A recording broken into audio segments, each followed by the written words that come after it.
So your boy's got some exciting news. I've just returned back from Milan and I have some unreleased fragrances to share with you guys. They are from Mancera and Montale and they'll be coming out soon. Yes people, what is going on YouTube, and welcome back to another video. If you're new here, my name's TJ and over here on this channel I discuss all things fragrances and the fragrance industry. So if there's any content, anything at all that you would like for me to create, let me know down in the comments. So firstly, if you don't know Mancera or Montale, where have you been? And these guys are a French niche perfume house and they're basically the same company, just two sister brands. So you've got Mancera there, you've got Montale there, and all of their fragrances are made by the perfumer and owner who is Pierre Montale. And I think the reason that these guys got so hyped up and so popular over on social media is because they're a niche fragrance company, but with designer prices. So for example, their fragrances from Mancera, these are pretty sure 120 ml, and these will set you back around 135, which is not bad at all. And then Montale, these are 100 ml, a little bit smaller and a little bit cheaper. These are like 125. And the good thing about this brand, you can find these guys over in discounters. So you can pick up Manceras for as low as like 70 or 65 pounds over on Latino. So yeah, man, I think great value for money. So this is 2 years in a row that I've kind of connected and collaborated with the brand. So in 2024, when I went to Esxence for the first time, I got a DM from Mancera saying, look, do you want to come and meet Pierre Montale's daughter, who is called Emile, and she's the creative director of the brand. And then they done a launch because obviously if you don't know, Esxence is a perfume exhibition where everyone from around the world comes. So it's the best time for brands to release new stuff. And last year they released fragrances like Eternal Wood, Amber Fall, Intense Red Tobacco. Then there was Bubble Forever, Oud Full Roses. And then what was the last Montale? There was another Montale one that I'm not sure of the name. And then, yeah, this year, they've released 2 from Mancera and 2 from Montale. And yeah, man, let's dive into it. And by the way, if any of you guys want to try any of these fragrances before they come out, or sample any of the fragrances behind me or in my collection, I'm looking around because they're scattered everywhere. You can go over to my decant or sample website, which is tjtalksense.com. I'll put a link in the description. So let's start off with Mancera. And I said there were 2 new ones and I've only got 1 full bottle. But in here, I have a bunch of samples. And the fragrance that is the second bottle is in here. So it's this one here. I hope you can see that is Intense Instant Crush. And if you guys have seen any of my videos, you know I'm not a massive fan of Instant Crush, the original. It's just not a fragrance for me. I don't like the smell of it. So when they released Intense Instant Crush, I wasn't super excited. And obviously I was limited on space as well, what I could bring back, just because I got gifted so much stuff while I was out there, bought a few things as well. So I left that bottle in the Airbnb, so hopefully the cleaners got that, but I'm all right with the 8 ml sample to talk about. So the original Instant Crush is probably the most popular fragrance from Mancera, apart from French Riviera and Amor Cafe. And I would probably class it from Mancera as being one of their very few beast mode fragrances. It lasts forever on skin. When I've worn it on the few amount of times I've worn it, because I don't really like the scent, it's lasted me easily over 10 hours. Projection's crazy. When I wear it, all I can smell is that. And for that reason, I don't really like it. But I know loads of you guys would have 100% smelled the original or a dupe of Baccarat Rouge 540, because Instant Crush gets compared to that quite a lot. And predominantly the OG is a woody fragrance. There's some citruses in there at the top as well. And there's a heavy dose of musk. But to my nose, man, the original smells super synthetic. I feel like the right ingredients are in there, but the balance is all the way off. And it's one of a very few fragrances that when I wear it, literally, your boy's sneezing all day long like I've got hay fever. I do have hay fever. And when I was in the store and they was like, oh yeah, this is one of the new ones, Intense Instant Crush, you should have seen my face. I was like, okay, cool. Like, I didn't even really want to try it. I was not bothered at all. But I do have to say the new version, the Intense, is actually better than the original in my opinion. I feel like the DNA is very, very similar, but they've toned down the musk in this. It's not too musky. They've upped the citrus in this. And I think there might be saffron in here, because it does remind me a lot of a saffron scent. But overall, I literally wore this one time on my hand, and the scent is definitely less invasive, a little less powerful than the original, which is what I actually like about this. So yeah, if I had to pick one that I would go for, the original Instant Crush or this one, I would go for this. But I know loads of people love beast mode fragrances and performance is key for people. So I think most people still prefer the OG. And just testing it again, 100%. It's toned down, and because it is an Intense, loads of people will think, oh my god, it's an straight, it's going to last longer, it's going to be even more beast mode. That's what you think as soon as you hear Intense. Not the case. Intense is, to me, is just like tweaks. They've tweaked it a little bit to make it more well-rounded, and I think they've done a good job, but some fragrances are just not for some people. And Instant Crush, Mancera, I'm sorry, this ain't for me. Now we got the second Mancera that's dropping. You saw me hold this bottle up a second ago. This one is for me now. This one here is called Xplicit Vanilla. Atomizer goes crazy. And straight off the bat, all I'm going to say, if you like vanilla, if you like tonka bean, if you like those kind of fragrances, you're going to love this. And I didn't even need to smell this one. As soon as you see a juice color like this and you see the name Xplicit Vanilla, you already know this is my bag. And I've done a vlog when I was in the store, so I'll put the link to that video up there. But I actually said to Emile, which one's your favorite? Out of the 4 new releases, which one, if you could only keep one, are you keeping? She's like, look, I love a gourmand. I love to smell sweet, sexy, that kind of thing. So she chose Xplicit Vanilla as the best out of these 4. And of course, because of the name of this fragrance, you know it is vanilla, but it's not just that. I think there's tonka bean in there. I think she said there's caramel in there. There is this burnt sugary accord as well. And when myself and Ragnar was testing it, I said I could pick up something chocolatey, maybe cacao or something. And when he tried it, he was like, I get it, but he's getting a more coffee vibe. So there's definitely something else in there that gives it that chocolatey, slightly darker vibe, which is really nice. And you guys know that my #1 favorite from the entire brand is Amore Cafe. And yes, my bottle is finished. I need to re-up, but we're coming into like spring, summer. I don't need it right now. And all of the boys that I was with, Ragnar, Cologne Talk, they like Amore Cafe as well. So I said to them, listen, off the first sniff, if you could only keep one, Amore Cafe or Xplicit Vanilla, which one are you keeping? They both, everyone there said they're keeping Xplicit Vanilla and binning Amore Cafe, which to me is crazy. Now, the good thing about this one, this is not overly sweet. It's not sickly. It's not too cloying. I think you could easily wear this in the spring and summer as well. And I know there's fragrances like Imaginary Authors, Whiff of a Waffle Cone, which is always mad to say. There's Amore Cafe, which people just find too heavy, too dense, too sweet. And with this, it's not the case at all. This is much more softer. It does sit closer to the skin on me. It smells a little bit more sensual, romantic. I feel like the sweeter you go, it can have the opposite effect in what you're trying to achieve when wearing a fragrance. I feel like a softer vanilla scent like this is just much more sexier. And when I first tried this one, I said to myself, ooh, Bianco Latte kind of vibe. Sugary, caramel, vanilla. So think Bianco Latte, a little bit more softer.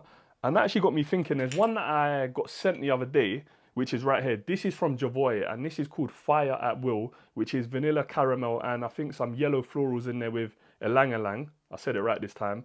I think Xplicit Vanilla is closer to that. So if you've been to Javoy, or you're going to Javoy soon, try this one, and then you'll kind of have an idea of what this one smells like before it comes out. So yeah, man, Xplicit Vanilla, in my opinion, is 100% unisex. I'm going to love to wear this one. The missus is going to love to wear this one as well. And if I had to rank this and the other new Mancera Intense Instant Crush, I'm going to give this one a 6 out of 10. And that's probably me being a little bit generous. I could have gone down to a 5.5. And Xplicit Vanilla, I would go for an 8 out of 10. And I swear it's only Americans. When you ask them to rank fragrances, they'll be giving you like 8.62 or 8.79. And I'm like, bro, just stick with the full numbers or the 0.5s. That's it. I don't want to hear no 6.29, bro. What does that mean? So they were the 2 from Mancera. Now let's move over to Montale. And this one here, let me give you guys a close-up.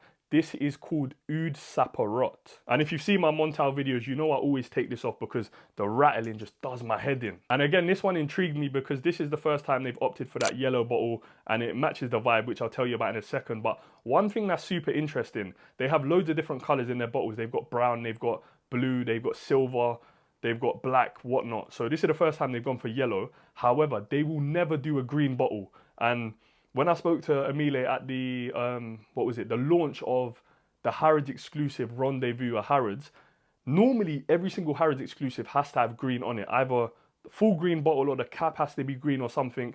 And Montale literally refused. They said, look, we don't mess with the color green. We do not like green, so we're not doing it. So if you've seen their bottle, it's like black and gold. I'll pop a picture on the screen because it's up there and I don't want to grab it. But yeah, you'll never see a green bottle, but they are experimenting a little bit more. And here we have yellow. But yeah, to any Italians out there, you will know what this fragrance means. So it's called Oud Sapparot. And obviously I got told this, I don't speak Italian or whatever, but Sapparot means pineapple in Italian. So basically oud and pineapple. So let me tell you how this one smells and then I'll give you my opinion on it, yeah? And that will probably tell you I'm not a massive fan of it, but this is essentially a tropical fragrance. So you pick up pineapple, there's definitely some other citrus in there, maybe lemon, maybe bergamot, and it does smell quite bright and refreshing, which is nice. And then behind that, literally in the air, you can smell it straight away.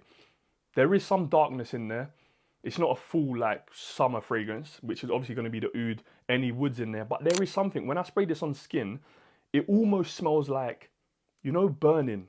Not like that burnt after it's like burnt, something's been left in the oven too long. But if you pick up a candle and you just smell the flame from the candle, it has a little burning feeling to the scent, which again I do like. And when I've sprayed this in the air like now or on a card, this one smells fantastic. But just for me personally, on skin, I don't rate it. Now on Cologne Talk skin, the sweetness and fruitiness comes through initially. On my skin, it stays for literally about 2 minutes and then it just goes spicy and dark. But in my head, I'm picturing I'm wearing something fresh, something tropical, something fruity, and I'm not getting that. So for that reason, I don't really want to rock it. And I know this is even mad to say, but in the opening on my skin, it smelled a little bit like canned fish, like tuna, which is just nuts. But don't take my opinion on this, because what we done, as soon as we picked up this new release in Milan, we went to Esxence the next day and we rounded up about 20 creators, and Cologne Talk done a video on his channel, so I'll pin that in the description.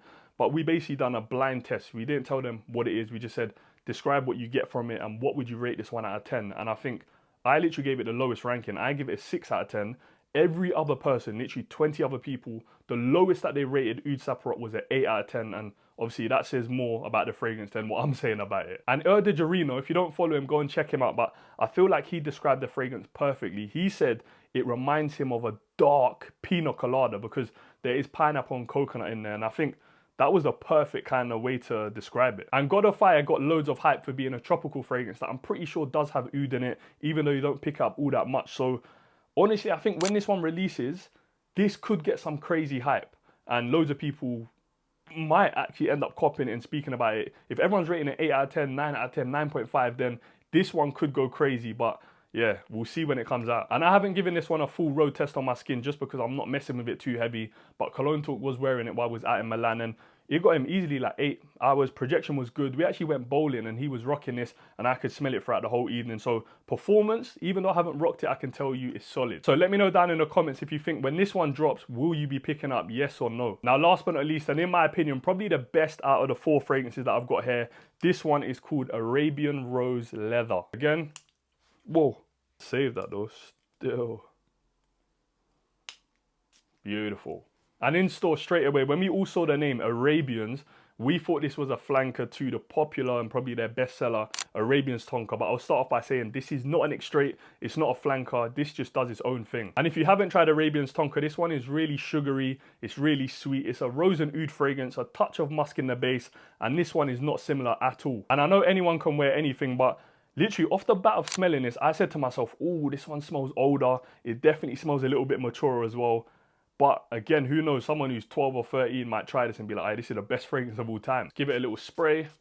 And in this one, what it opens up with initially is a heavy hit of rose, which it does overtake the scent in the first couple of minutes when you first spray it. But then after that, it comes down nicely.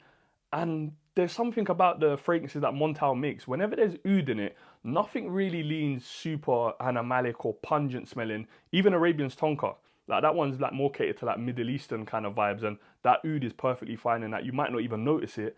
But in this one, this is their first oud fragrance that to me smells super animalic, super pungent, super strong.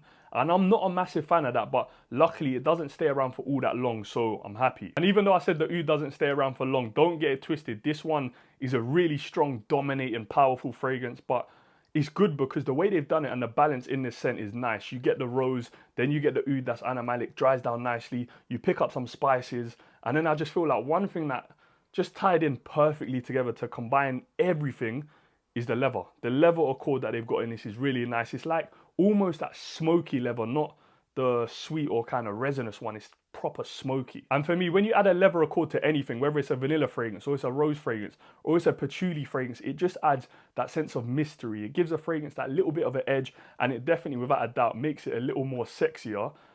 So I think they chose the right note by going in this. And even the name Arabian Rose Leather, it just sounds like a dominant, sexy fragrance that you would want to wear when it's that time, you know. And I did drop a full comparison on TikTok and Instagram about these 2 fragrances, so go and check that one out. But I would say the only similarities between these 2 is the occasions that I would select to wear this. So I would choose both of these for a date night, I would choose both of them for an event or a night out, and I would 100% choose both of these fragrances when you're going somewhere and you do want a little bit of attention, even though man's not an attention seeker, sometimes, man, you want a little bit. So yeah, that is the 4 fragrances. And let me give you guys a quick recap, quick 30 seconds. So go for Intense Instant Crush if you like the smell of the original, but you want it less invasive, a little bit more well-rounded, and a touch more of citrus. Go for Xplicit Vanilla if you love a gourmand edible fragrance with vanilla and caramel, but you don't want it sickly sweet or overpowering like something like a More Cafe. And go for Oud Sapparot if you like a tropical oud smelling fragrance that has a little bit of character, not super boring as well, and something that Montale don't normally release.